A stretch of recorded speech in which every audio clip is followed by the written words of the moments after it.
porque o Léo Pinheiro delatou o Lula no caso de Rosemary Noronha. Segundo a Folha, o empreiteiro relatou à Lava Jato que o chefe da Orcrim pressionou pessoalmente a contratar a empresa do marido dela por R$1.800.000. O primeiro pedido para que a OAS contratasse o marido de Rose foi feito em 2012 por Ricardo Flores, presidente da Previ. Em 2014, o presidente do Instituto Lula, Paulo Okamoto, disse a Léo Pinheiro que a empresa do marido de Rosemary havia tido prejuízo no contrato com a OAS e por isso pediu uma nova oportunidade.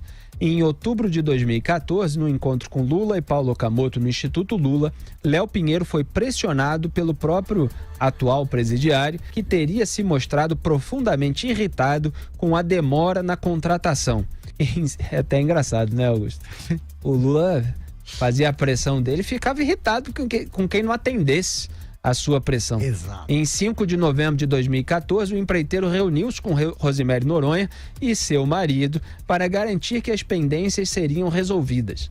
Antes do ano chegar ao fim, a New Talent assinou contratos com a companhia baiana para realizar obras no empreendimento de revitalização da favela do Real Parque, na zona sul da capital paulista, por um valor de R$1.800.000. Paulista eu falo porque eu sou do Rio de Janeiro. Augusto, esse caso é tragicômico, como muitos que envolvem o Lula, porque a Rosemary era considerada, naquele baita eufemismo que foi criado pela imprensa, com muito cuidado para tratar as questões lulistas, amiga íntima do então presidente.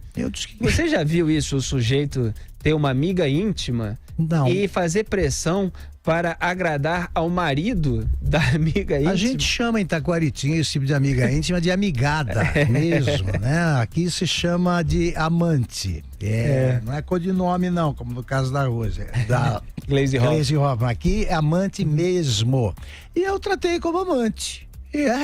Ela era a segunda dama, ela viajava com o Lula porque ela chefiava, sem ter qualificação nenhuma para isso. Ela era secretária de um sindicato, uma coisa assim. O Lula a conheceu num bailão do Sindicato dos Bancários. Foi apresentada pelo José Dirceu, com que ela também teve um caso amoroso, digamos assim. Aí passou para o Lula e ficou amante mesmo, oficial. Ela viajava no avião presidencial, foi mais de quase 20 viagens ao exterior, ninguém sabe para fazer o que, fora o que ela fazia com o Lula. E começou a ficar poderosa e foi nomeada chefe do escritório da Presidência da República em São Paulo.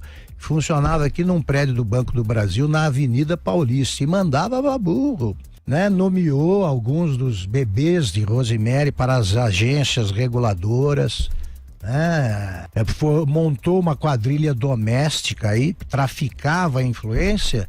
E eu tô pasmo aqui porque esse caso foi descoberto em 2012. Se eu estiver enganado aí, o Zé Maria vai me corrigir, mas foi em 2012. Numa operação policial que descobriu isso aí, ela foi afastada pela Dilma, porque ela tinha continuado no cargo depois do fim do governo Lula. Por ser amante, ele tinha que manter pelo menos isso aí. A dona Marisa Letícia não ficava sabendo que ela viajava no lugar da primeira-dama oficial, porque não saía no Diário Oficial a lista de passageiros, o que é crime. A aeronáutica tem a obrigação de informar quais são os integrantes da comitiva oficial. Oficialmente ela nunca viajou e andou por todo o mundo aí com o seu amante. Pois bem, ela foi descoberta em 2012 como quadrilheira. Agora, enquanto ela continua fugindo dos oficiais de justiça que querem intimá-la para vários processos que ninguém sabe direito, aí correm em segredo de justiça, ninguém sabe direito como estão, ela continuou roubando, sendo favorecida indiretamente, né? Porque o Lula, como um bom amante, ajudava o maridão. É isso aqui que o Felipe acabou de contar. O Paulo Okamoto, onipresente, né? Que sempre foi o tesoureiro particular do Lula, ele pagava todos os advogados, um batalhão de advogados, que ela se meteu em vários casos e contrataram especialistas para cada um. E ela continuaram favorecendo a própria Rose, pelo marido, por influência do Lula. Quer dizer, até tem seu lado romântico, né? Ele não deixou abandonada a ex-amante. Isso porque não dá mais para encontrar assim, né? Ela não pode entrar na lista das visitas conjugais, porque aí seria ultrapassar todos os limites da cafajestagem. Mas ela é socorrida desse jeito porque tá aí uma caixa preta de bom tamanho, hein? Imagina se a Rose contasse tudo que aconteceu. Imagine, Zé Maria Trindade.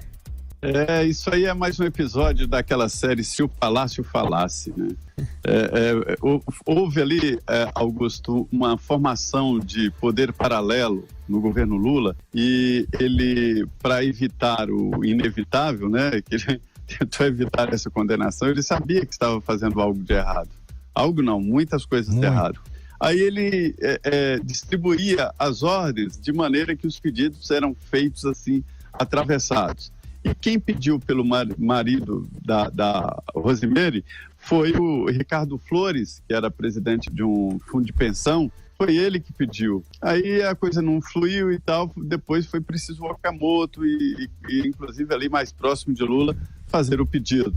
E esse aí é o pai. Lembra daquela história, amigo do meu pai? O amigo do meu pai é o Lula. Esse é o pai. O Léo sabe das coisas. E é a delação premiada. Ele já fechou a delação. Se não falar a verdade, perde, né?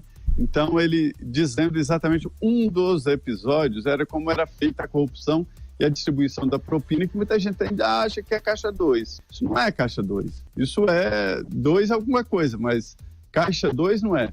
E o Léo Pinheiro acabou em depoimento, entre as várias ações dele, ele dizendo que empregava a pedido do Palácio, a pedidos do ex-presidente Lula e de pessoas do poder. Eu, sinceramente, até hoje eu não tenho uma conclusão sobre quem é mais errado nessa história e quem é mais bandido nessa história. Se é o empresário que cerca o Palácio do Planalto de favores e de corrupção para garantir vantagens, ou esses corruptos que roubam voto popular e fazem do Palácio do Planalto um trampolim para se encher de dinheiro com o nome de financiamento de campanha. Aí a gente vê como estava entrelaçado ali o poder público e o poder paralelo dos empreiteiros. Esse tal amigo do meu pai, que é o Léo, ele vivia no palácio qualquer que seja o presidente, né? E financiava a campanha. Não era financiamento de campanha, era financiamento de poderosos. E olha só, para completar as informações que eu dei, um amigo aqui me informa que foram 32 viagens como passageira clandestina no Aerolula da Rose. E ela tinha um gabinete aqui no escritório da presidência. Como chefe do escritório da presidência, ela ocupava uma sala aqui no prédio do Banco do Brasil, na esquina da Avenida Paulista com a Rua Augusta. Não era pouca coisa, não. Tinha um retrato, a peça principal da decoração era um retrato do Lula jogando futebol.